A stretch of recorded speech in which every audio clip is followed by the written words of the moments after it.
tekikyaliko kukweka. Enkumi n'enkumi z'Abannayuganda bangi nnyo, mainly abavubuka abavundira makomera olw'ensonga z'ebyobufuzi. Era buli munnayuganda naddala okusingira ddala abazadde kye bandyagadde baana baabwe kubeera nga bateebwa. They have so many questions ze balina mu bwongo bwabwe naye nga answers babadde baludde ebbanga okufuna omuntu ayinza okubaddamu answers ez'ensonga lwaki abaana baabwe bakyalemedde mu kkomera. Recently abantu abasoba 20 bakwatibwa ne Honorable Muwanga Kivumbi ne babassaako ogw'obutujju. Balooya abali mu musango guno ate nga balooya ba National Unity Platform okuli Kenneth Paul Kakande ne Council Paul Muyizi bavuddeyo okunnyonnyola eggwanga ensonga ekyakwasizza oba ekyalemesezza abaana baabwe makomera. Njagala owulirize interview gye baabaddeko emu nga boogera buli kimu n'emisango gyonna bwe gituuse oba bwe giyimiridde. Kindly share the video, tap the bell, ate tukomewo. Teweerabira, we are sponsored by Zaid Lighting Store. Bakutegeeza nti tulina amataala gonna ageetaaze tukubire ku namba z'olabawo wansi ate tukwatagane. Katukomewo tovaawo. Hello? Kale, nsobola okunindamuko? Hello? Kale. Kanso tubadde tusaba weyanjulira batulaba. Atala mwenna nsanso okubalaba happy birthday. Leero olunaku lw'abakozi. Era tubadde tusuubira nterikola. Abakozi bo baalutegedde. Naye when duty calls, you respond. Ne tubaagala nnyo okusooka n'obuwagizi bwonna mutuwa transactions bino binaye tukola. Era tusuubira nti nno tujja kwambala engule. Well, Council, waliwo ekibuuzo ekibadde kisinga okutubuuzibwa ennaku ezo badde na initiative nga ndaga ba political prisoners n'ebbanga lye babaddeyo naye omusango gwa Honorable Muwanga Kivumbi capturinze nnyo attention y'abantu. Tusaba otuweeko update what is going on kuba nzijukira ku Lwokubiri mwali mu kooti kyali kitya. Esookera ddala enkola y'amateeka mu Uganda erina engeri gyetambula. Omusango oguvunaanibwa mu Muwanga baguyita terrorism. Ogukusinga ogenda kalabba. Gubeera musango munene nnyo. Naye enkola y'emisango mu Uganda eri nti nno wateekwa okubeerawo okunoonyereza. Kati bwe babeerawo okunoonyereza obeera mu kooti nto. Okunoonyereza bwe kuggwa nga bakutwala mu kooti enkulu. Esobola okuwuliriza ki? Omusango gwo. Oba oli awo ne bwe oyagala okweyimirira olw'olina genda mu kooti enkulu. Kakati omusango gwa Muwanga ffenna tumanya ekyaliwo. Nti nno waliwo abantu abaagenda ewuwe ku lunaku lw'okulonda ne battirawo abantu ne babakuba amasasi. Kati abamala obakuba amasasi emirambo ne bagisitula ne bagitwala egimu. Abalala emirala ne bagikumyawo ne baleeta ebimotoka by'amazzi ogezaako okwozaawo omusaayi. Okiwuli naye ng'enteeka ya Mukama bweri Muwanga we yali tebaatuukawo yadde nga baamunoonya. Okusinziira ku Muwanga kyatugamba baamunoonya ate ye yali alowooza nti babbi bazze kubba DR forms. N'amasasi bwe gaavuga ennyo n'atukesa n'aga nti nedda bwe kibanga kya DR forms kankwate DR forms bakole ki? Nzibawe. Ate era ye nga alowooza nti mukole ya bulijjo wanga banonyenze kaŋŋende naye baleka abantu. Kati abali mu kisenge ne bamugana nedda tolina gy'okola ki? Mwagiraba. Yali akitubuulira ekyo n'aga ne bamukwekako ekisumuluzo. Naye olwolaba nti embeera teyali ya bulijjo. Kati mu mbeera nga bwefanagana bwetyo baamugulako omusango. Gavumenti yamugulako omusango oba state yamugulako omusango. Omusango ogwo gwa butujju. Obutujju kitegeeza nti oyina ebisi. Okiwulidde. Ate ebisi ebyo obikozesa olw'endowooza y'ebyobufuzi okufuna kyoyagala. Ebisi ebyo nga mulimu emmundu, bomu, ebiso n'ebintu ebifaanagana bwe bityo. Gwe omusango Muwanga gwakola ki gwaliko. Naye abatulaba bonna kye bamanyi naffe kye tumanyi. Nti omusango gwa byabufuzi. Muwanga ebintu byo teyabikola. Kubanga era tewali mmundu, tewali kiso, tewali kine government yo yagambwe kyakulu kunoonyereza kati omusango gwaliwo January ku lunaku lw'okulonda kati tuli mu gwakuna kyali badde nti nno okusinziira ku gavumenti bwe yalaga nti twaligenza otuuka kati ng'obujulizi bwayo emaze obukola kikwaye tekaligamba kuŋŋaanya obujulizi bwo buleete obukwase bali abagenda okudifendinga omuntu oyo kati obujulizi tebufuuse obujulizi ensonga y'obujulizi tebufuuse obujulizi kati bulijjo tubadde tubateeka ku pressure muleete obujulizi ogwasembayo oguddiridde ogusembayo kooti yabagamba nti mu buli ngeri yonna guno omulundi mulina okuleeta obuki nayo ne bakize nabaga nti anaffe ebintu byonna bikoze eki biwedde era obujulizi tugenda kukola ki kubuleeta bwe twatuuse mu kooti nga batandise okwekuba empi obujulizi buluwa banaye fayiro nti ate bagitutte Kampala balabye olunaku lwa kooti ate nga mwategedde nti kooti ekirala fayiro osobola n'ogijjamu kopi za fayiro z'oyagala okitegeera oli bw'aba nga alina kyanoonyereza naye ate nga bano baga nti fayiro bagitutte Kampala Kampala eri fayiro n'olwekyo obujulizi tetubuleese olwaleero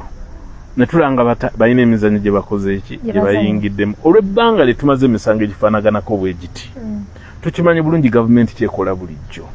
nti bateekawo emizannyo okwekwasa fayiro yabuze fayiro yagonze naye nga gwe ali mu kooti ali mu kkomera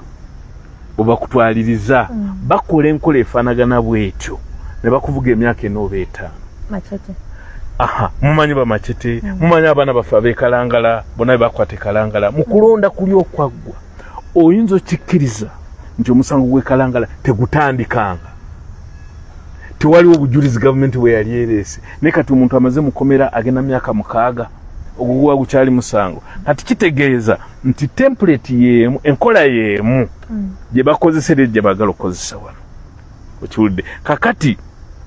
naye muwanga bwe bamukwata bakwatiramu n'abaana abato abataweza myaka 18 ekirungi nti etteeka lya Uganda liga nti kooti ento esobola okuliriza ng'abaana abatanaweza ki myaka 18 obuyinza bukola ki naye bamuwanga Kivumbi abasuse 18 tebalinaako obuyinza bwelina bwe bukola nti obujulizi bujja ne bukola ki ne bugenda mu high court kati kooti yayisiza ekiragiro nti kuno mbadde kulabula kukola ki kusembayo naye nga awo ebyayogereddwa obiyitirivu obuki obungi kuno mbaba kulabula kusembayo nga 14 nga 14 ogwokutaano tuddeyo mu kooti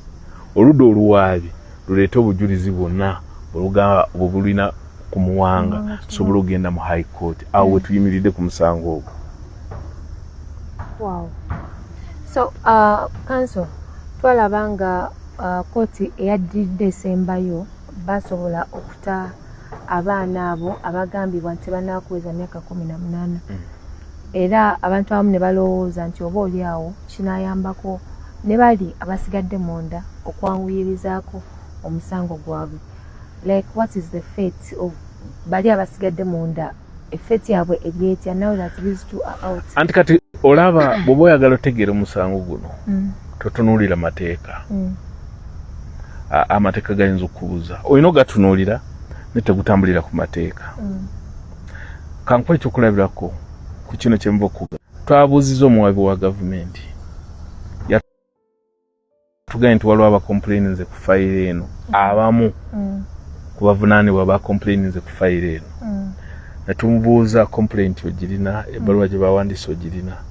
n'abantu obamanyi nti mbamanyi bali bamu ku bano nti tubayite ne tubabuuza banaye mwena complaint gye mwakoze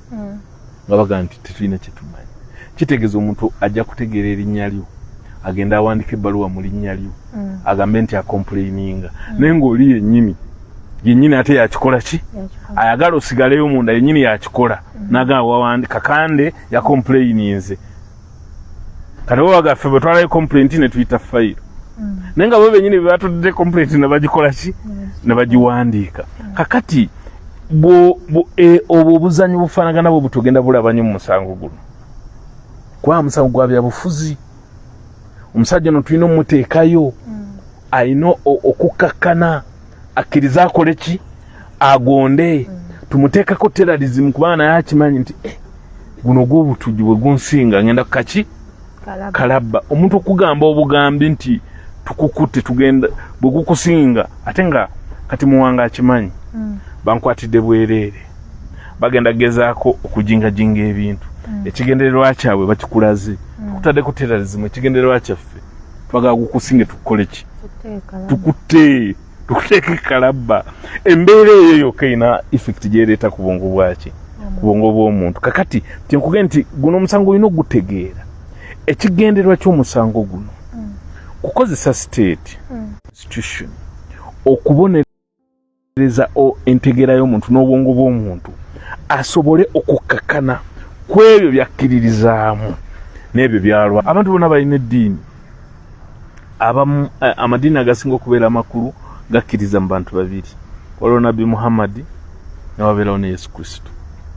naye ffe abakkiriza mu Yesu Kristo tukimanyi nti ku lw'enzikiriza ye yatwalibwa ku musaalaba n'akomererwa n'agaana obyegaana okiwulidde era kyetugaa nti n'atufiiririra olw'endowooza ye naye teyalina musango oyo gwe tukola ki gwe tugoberera kakati n'abayisiraamu bakulaga nti nabbi Muhammad peace be upon him yalwana entalo z'eddiini n'akomawo n'abasajja nga babatemyeko emikono ekyo naye n'abaga nti tutandika buki butandise kikulaga nti abantu bano Katonda be yatonda n'ateeka mu nsi bajja kutukwata batukuba emiggo batuteeka ku musaalaba batutemeka emikono ku lw'enzikiriza yaffe naye si ku lw'ebyo ebikyamu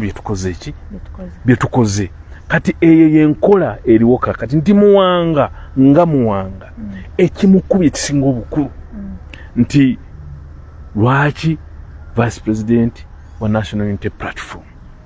ate olwa experience gyalina mu byobufuzi okiwulidde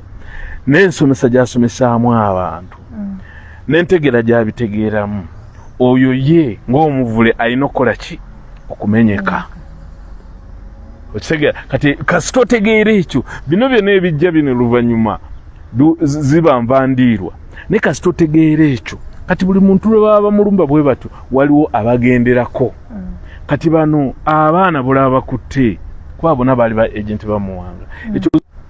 nti bw'osuula ekizimbe waliwo ebiyingirako ebigenderamu basajja bato tebalina muki era si baterrorist naye nabo bateekawo omusango gwa terrorism kakati omwana ava obuto ng'amaze okukapa state kikyetamanyi naye ng'ekituufu kiri nti gwe omusango teguliiwo council egyo twadde twogerako ne one of the lead councils in the case n'atunyonnyola ensonga nga bweri ku position ya party National Unity Platform Honorable Mwanga Kivumbi mwali omukulembeze ne position ya Honorable Mwanga Kivumbi ng'omuntu gwe battira abantu gwe basiba ate gwe basibira abantu be like what do you have to say about that kati fe ng'abalooya twafuna instructions okuva eri ekibiina ogenda okulwanirira bamemba b'ekibiina abaakwatibwa nga mwe muli ne vice president Mwanga Kivumbi na of course bwe twatuuka eyo twali tetumanyi bantu kikaaki abali eyo ye Muwanga n'atugamba nti mu bantu bano abali wano mulimu abaana abato abataweza myaka meka 18 mbadde nsaba abaana bano abato tubawe special care tulaye nti bakola ki era ekyo twakituukiriza Mukama yatubedde abaana abato ne tukola ki kakati ekiddako tulina okusaba okweyimirirwa kw'abaana abasigaddemu abakulu abakulemberwa vice president waffe Mwanga Kivumbi n'okusabako okweyimirirwa okwo tekugenda mu kooti nto kugenda mu high court era instructions twazifuna mu bujjuvu ne Mwanga Kivumbi akimanyi bulungi tugenda kola applications ezisaba okweyimirira abantu bonna abasigalayo wa mukomera naye nga tugenda eyo application egenda mu high court naye kyolina okumanya nti abaana abo bonna balina okufuna abantu abagenda bakola ki obeeyimirira ate nga babamanyi kuba amateeka bwe gakola ki bwe gagamba ekyenjawulo ku Mwanga Kivumbi nti olwokuba vice president wa kibiina abagenda okumweyimirira okuli vice president ne secretary general n'omwogezi w'ekibiina ate nga ye lope nti abo bali high profile bali very high profile mu kibiina kubanga naye era mukulembeze wa kibiina naye nga ekino okutegereka kiri nti instructions z'abaana bonna okubeeyimirira ekibiina kyazituwa era bonna tugenda tugenda kusaba kooti bonna beeyimirire eyo position entuufu tulabye nga essaawa zino nga tubuddeko saidi eyo waliwo abaana bangi abali mu makomera ng'ogyeko keesi ya Honorable Mwanga Kivumbi, waliwo keesi ya Machete, waliwo keesi okuli Alex Waiswa Mufumbiro. Kati briefly tubadde tusaba abalabi baffe obatangazeemu ku misango egyo giyimiridde gitya and what's the way forward? First of all, era nga bannayogedde ku musango gwa Mwanga nti abatula bonna balina okutegeera nti eno nsonga ya byabufuzi Waiswa tabeerangako ku parade okiwulidde naye baakimuteekako ekirala parade bye biki okitegeera ekyokubiri ebbanga lyonna twogera parade gavumenti kiki kyerinda okutwala abaana bano ku trial bwebanga erina obujulizi kubanga etteeka lino eryakolebwa eppya teribakwata wabo babakwata n'etteeka eppya terinakolaki terinabakolebwa ate nga ne bwe liba likoleddwa kyemmanyi nti ffenna kye tulina okutegeera kiki kyenasosa okuga nti gavumenti etaddewo embeera eno kugaba kibonerezo Waiswa ali mu kkomera asaavinga kati kuba bamanyi nti bwe banaamutwala ku trial kijja kuba kizibu mu convictinga naye ffe nga bannamateeka matters zonna ezikwata ku baana aba National Unity Platform we are fully involved era tudeployinga bannamateeka ab'enjawulo okulaba wano jjukira nga twakava mu kulonda wano bakwata abaana nga balinga 2,000 naye bonna bagenze bakola ki bavaayo naye bano betwogerako kati nga boyogerako bamachete abo tebabadde mu period ya kulonda abo bakwatibwa okusobola okuwekeninga president kwaye yali tiimu etambulira ku banakwata bakomandazi bo bonna n'abakola ki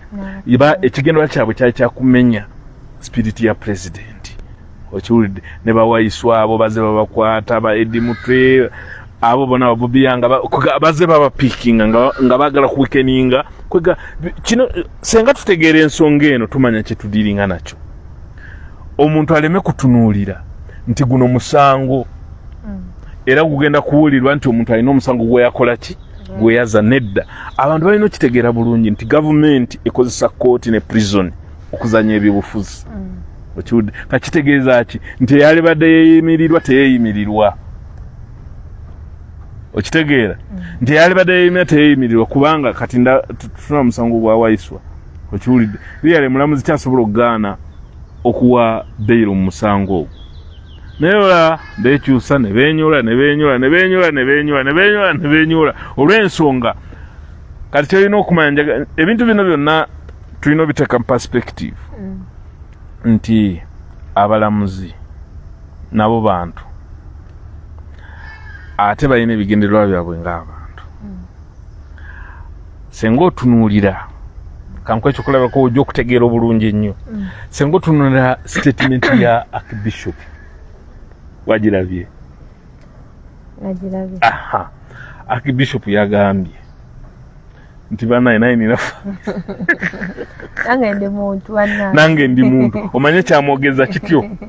nti eri gye munsindika mpologoma mwagala endye nze famire yange esigalira awo era natuwa ekyokolako nagamuga nkole nga janani lumu ali luddawo kitegeeza nti Archbishop aga nti basobole banyako omusajja ono gye munsindika si mwangu nyinza okufuna Archbishop janani lumu kyeyakola ki kyeyafuna muleke ngende mpola kwegamba yatuwadde simanyi oba yakikoze consciously oba subconsciously yabagambe temumusindikayo. That was the thing. Nze siri Yesu Kristu. Ekyo kituwa ekifaananyi ate that is a high profile personality. Okitegeera bwatuko okola statement efaanagana bwetyo ng'ate tosobola kibusabusa nti Archbishop Kazimba yali alabeko ku President Museveni era yali ayogeddeko naye nze soogerangako naye simulabangako naye kati mu mateeka tugaana okugamba nti oyo yalina n'obujirizi obusinga kubanga omuntu yakola yamusinkana bw'amala okuvaayo mu kumulaba atugambye nti basawo ne bajja temusindika omusajja temusindika omusajja naye nina famire yange njagala kitegeeza bw'avuga obubi famire omufiro kati eyo yatulaze ni yoli omusajja atukulembedde president oba Museveni for that matter kati kitegeeza nekyo kituwa perspective nti gino gye tugamba nti misango gy'abawaiswa babobi yanga bamachete si misango bya bufuzi oli ayina entebe akozesa entebe okozesa prison ne kooti okwata abantu bano olw'endowooza yaabwe n'abateeka munda ensonga lwaki tusaba bbeeyo n'ogiddamu n'oga nti abamu batukana okuloza naye balooya bano tebakola naye n'omulamuzi naye abalamuzi abamu mikwano gyaffe era batubuulira waliwo omusanga tayogedde direct naye naakulaga nti owaaye nange naayogera nga bishop bwenjogera bwentondooza otegeera mangu abalamuzi abamu oyogera naye naayogera nga bishop naga nze oyagala nkole ntya kuba abasingira twasoma nabo era tubeera nabo era bantu ngaffe n'olwekyo kikyengeza kukulaga eggwanga nti waliwo obuzibu ku system bino bibala ebiva mu system efudde n'olwekyo obulemu bwonna bannayuganda bwe bayitamu system bwe buzibu. Kanso nga tumaliriza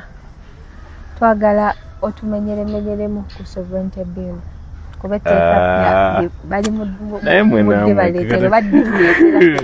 kakati ekisooka kansoke nkubulire ekimalayo byonna mbadde ngezako okibulira abantu tewaliwo sovereignty bill yatulalikiriza giteekera mu perspective sovereignty bill lyetteeka eryakoleddwa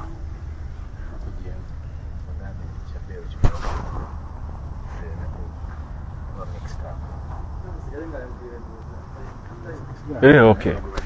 kati mu ndaba eyange sovereignty bill ekigendererwa kyayo kitajetinga muntu omu Robert Kyagulanyi okusinga ndoza bwe njogera bwe ntakitegerekeka nti sovereignty bill etajetinga Kyagulanyi ng'omuntu olw'ensonga kati Kyagulanyi omuntu ayimiriddewo okunyeenya gavumenti. Sovereignty bill is power struggle. Tulemesa tutya Kyagulanyi okufuna obuyambi bwonna bwe yalifunye okuva bannayuganda abali ebweru kuba njagala nkutunuulire omulama gwa sovereignty bill gugamba nti omuntu yenna okufuna obuyambi nga takkiriziganya na polisi yaki ya gavumenti naye kimanyi nti omulimu gwaffe kuwakanya polisi ya gavumenti kakati sovereignty bill yagala kujjawo opposition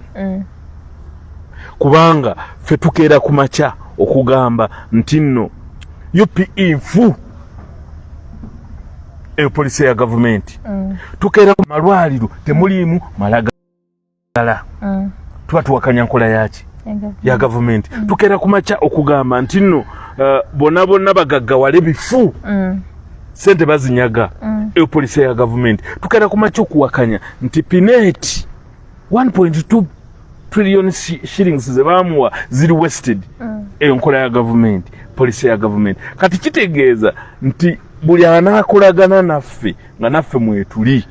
sovereignty bill egenda mukwata kati sovereignty bill kyezza okujjawo is opposition n'ebibiina ebyobwannakyewa ebirwanirira eddembe ly'obuntu tewali kirala kyonna bino byonna bye boogera byonna byakwongerezaako ne batagitinga omuntu ogwo Kyagulanyi lwakuba nti oyinza okusuula ekitimba mu nnyanja ng'ogenze kukwata byennyanja ate n'emisota tegijjiramu nebijjiramu kati bageza okusikayo sobola entembiiru bwete nga Bank of Uganda egiddemu ng'amakanisa gagiddemu naye ng'ekigendererwa kyabwe kyabadde kyani Kyagulanyi kakati awo bali mu kugeza kula katujjamu tutya ebikere bino ne tujjamu emisota gino ne tusigazaamu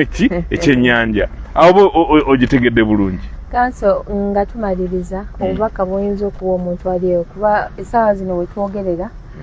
buli Munnayuganda yenna awagira enkyukakyuka ekisooka candidate wa Komera bawa Abannayuganda ati saako n'abo abalina ab'enganda zaabwe mu makomera saako n'abo abali mu makomera oba oli awo obubaka buyinza obatuukako. Kati nze kyenjagala okugamba abantu bonna abatulaba wano olwaleero ate nga njagala kibabulira nga nkijjamu experience gyempise mu bintu bino. Teri muntu azaala mwana nga tafunye lubuto.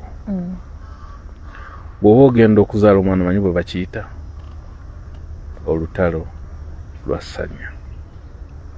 Naye bw'oba nga tomanyi bulungi bwa mwana genda obuuze omugumba. Abantu bakola ebintu byonna bakole ki bafune abaana kyokka nga okuzaala omwana lutalo lwaki lwakufa. Kati njagala nkubuulire enkyukakyuka okujja mu Uganda tusobola okugireeta tujja kugireeta naye wabeerawo okwewaayo ng'omuntu agenda okuzaala omuki omwana. Ekyo Bannayuganda kye balina okutegeera gy'alina ali mu prime age yalibadde yeeyagala ne famire ye ate nga n'obusobozi abulina naye ate laba kyalimu bw'abeera mu nsi yabeera ng'omuyekera bamunoonya ne bamenya enju ye ku kifuba ng'ensi yonna eraba ne bayingira ekiro ssaawa 9 ne bajja mukazi we mu kisenge ekyo wakiraba era gwe weeteeke mu bigere nga mukazi wo gwe bajjeeyo naye ate nga tosobola nakudduka kujja kubako nekyoyogera naye bakola ki kakati si sacrifice. Kati n'abatulaba bonna sacrifice za bintu bingi waliwo atalaba taata we waliwo atalaba maama we naye ate ng'ekyo kye tulina okuyitamu okusobola okutuuka ku kye tukola ki ekyobugumu kyokka kye nina obbagamba nti ekibi tekiwangula kirungi tekisoboka nakwadde ekyokolako naga Yesu Kristo bamukomerera ku musalaba abantu batuwe balaba omubbi naye kakati abakristaayo bali biliyoni meka abasiraamu benkanawo obungi n'olwekyo Bannayuganda njagala mbagumye nti kakiriiki akatufuga katono nnyo era si kanene time yake egenda kutuuka enkyukakyuka egenda kujja.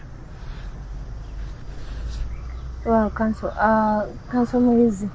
osanze ebintu ebisinga tubigayizagayizaamu ne kanso abituyitiddemu obubaka ki bw'oyinza okuwaayo Munnayuganda? Well, ebintu ebisinga biba twabyogeddeko naawe ebyo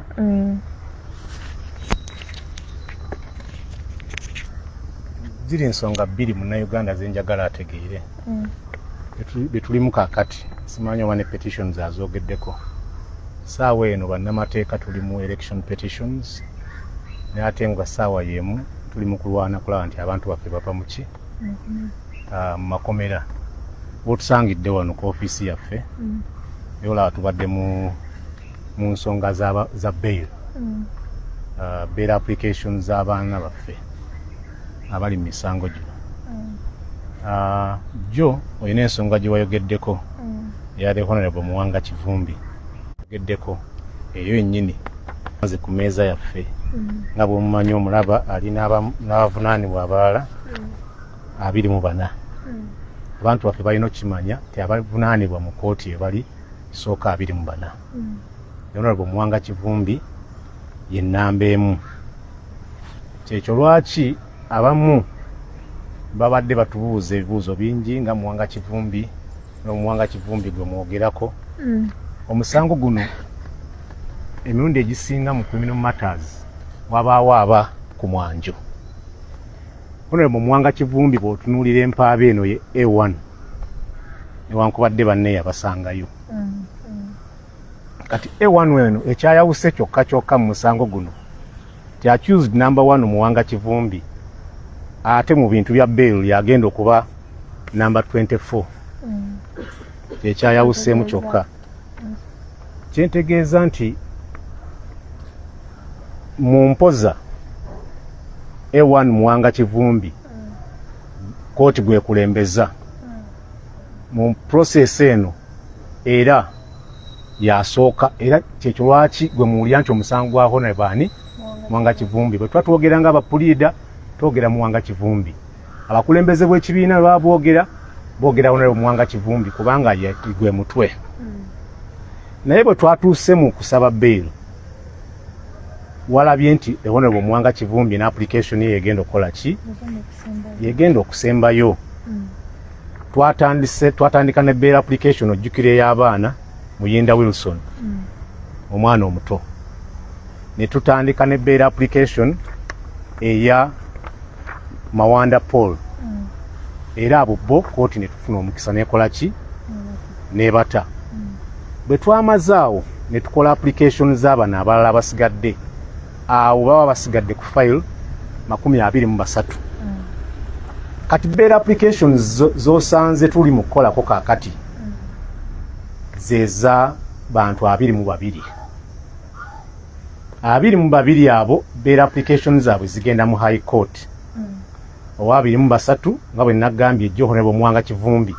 yatugamba nti sookere kuba n'abalala amusiba naye ekyawuka ku the Honorable Muwanga Kivumbi era kyenjagala okunnyonnyola nti ye bail application ye abalina omweyimirira si be bamu abeeyimirira bano abalala bwe muba musaba bail mu misango gino waliwo amateeka omuntu gawa ekitiibwa olw'okweyimirira omuntu olina okubeera nga omuntu omuliraanye kyekyo lwaki amannya bwe walabye bail applications ezo ku Honorable Muwanga Kivumbi abasuubirwa newankwata nabagisayininga bakulembeze ba kibiina nti abakulembeze ba kibiina lwaki bali ku Muwanga Kivumbi kuba amateeka kyegalagira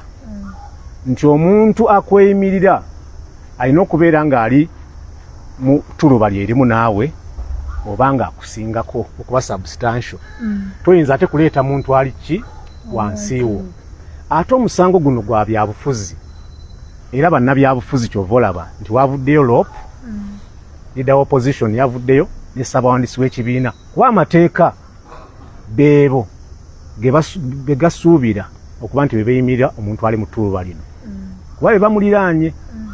naye bail application z'abaana abalala twataddeko ababeeyimirira abalala ab'eŋŋanda zaabwe naye Honorable Muwanga Kivumbi kuliko omu ku baganda be era zino zo twafunye baŋŋanda baabwe baganda bamama baabwe ababakozesa be twafunye era ze zigenda okusooka okukola ki okuyingirayo ng'era omulimu abagukulembedde of course instructions ne Honorable Kakande ogwa musango guno zatuweebwa kibiina ekibiina era bwe njogera ekibiina kitegeeza ssaabawandiisi n'abakikulira be baatulagidde nti bano abaana tukole ki tubakole applications kaakati kubanga omusango alabise nti kugenda kukola ki okandaalirira so omuntu yenna ali eyo akimanye nti bano abaana olw'okuba bayizi abaana okuba abasinga bato bano abaana nga ne Honorable Muwanga Kivumbi bw'ayogera nti ye waakiri alowooza alinamu ku musango kubanga munnabyabufuzi naye agamba nti bano bavunaanibwa ki abatalina bannabyabufuzi kyekyo lwaki ensonga yaabwe tugikutte mu ngeri eyo kyekyo lwaki ekibiina kigikutte mu ngeri eyo era si kituufu nga mubadde bagamba nti akulembeze ate bandibadde beeyimirira bano mu mateeka ekyo tekiyita era ndowooza ne Kakanda ayinza okubannyonnyola ku nsonga eyo okusobola okutegeerekeka obulungi nti bwe mba ng'omukulembeze ali mu kweyimirira Honorable Muwanga Kivumbi nga teyeeyimiridde Bukenya Akram eyo ensonga y'amateeka so si kuba nti omukulembeze asosodde ya ekyo kyo si kituufu naye abantu tetubanenya kubanga bo basuubira twandifudde nnyo ku baana abaana okusinga kinaye amateeka go kyegalambika. Era abamu ate n'obasanga nga batugamba nti mukozeewo ki, abamu bakugamba mukozeewo ki ku baana, abalala babagamba mukozeewo ki ku Honorable Muwanga Kivumbi. Tubibalansinze byonna tubitambuliza kumu ekyawuka tugenda kusooka bano abalowooza nti nno lwaki tusembyezaayo Honorable Muwanga Kivumbi. Tumusembezzaayo lwa nsonga nti ye kennyini alowooza nti bano be bamusiba nabo atalina bannabyabufuzi be bandisoose okuvaayo, era ye nteekateeka yaffe nga bannamateeka. Kituyamba ne mu ntegeka eyo okulaba nti abantu bano bavaayo, ye nga tannaba kuvaayo, kubanga bo be tulina okumalirako amaanyi, kuba ye amanyikiddwa, adresi ye emanyikiddwa, mukulembeza ebintu byonna byonna ebyandimuwadde okweyimirira abirina. Naye bino ebyabalala tubisimbyeko essira kubanga byo byakuwoza. Kyonaava eno alina omulimu bwe guti, emyaka alina bwe giti, oba alina obulwadde bwe buti, ezo ensonga nnyingi. Ekyo lwaki olabya fayiro ejjudde bano abiri. Ensonga ya update gye nnyinza bw'otuva ku eyo, fayiro endala z'olabye ze election petitions. Ezo abantu baffe bangi bawawaabiddwa mu election petitions nga bachallenginga okulondebwa kwabwe. Kye twakirabyemu nti okuwaaba okwo bagezaako kwongera kusala ku nnamba y'abakulembeze baffe be twatwala mu palamenti. Akalulu omuntu yenna alaba alina okumanya tekaggwa okuggyako nga election petition esembyeyo ewedde nti election ziggwa emisango gy'ebyokulonda nga gimaze kukola ki. Kuba olwo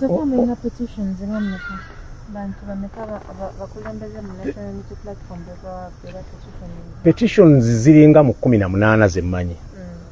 ne waliyo ze simanyi. Mulimu ez'abantu baffe nga bawawaabiddwa,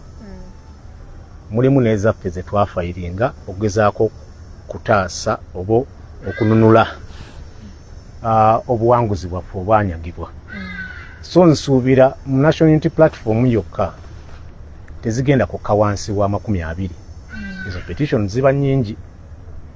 kubanga namba ze tulina tetusobola kulowooza nti tusaana tukendeezeeko ebifo n'ebiba 2 oba 3. So gemaanyi ya attention kyetuliko kaakati tumaliddeko bail applications ez'abaana bonna abali mu makomera ne election petitions z'abantu baffe abaawangula bawaabidde n'abo be baanyagako obukulembeze obuwanguzi bwabwe nga tugezaako bununula. Weewaawo byebyo ebigambo bya kanso tubiwulidde tubitegedde. Wabeerayo ebibuuzo ebiri eyo mubinsindikire, bwaba nga tewali munzikirize bakanso tubaleke ate beeyongereyo bakole emirimu gy'eggwanga. Tubayanza nnyo obudde bwemutuwadde, abalayi baffe tubayanza nnyo, mwebale kubeerako, mwebale buli oteekayo live nemujja ne mugiraba ne mukitambuza information gye tuba tuleese ne mugyongerayo n'etuuka ku buli muntu yenna aba tasobodde kubeerawo. Mwebale nnyo, mwebalire ddala, mubeere bulungi, mwerabe.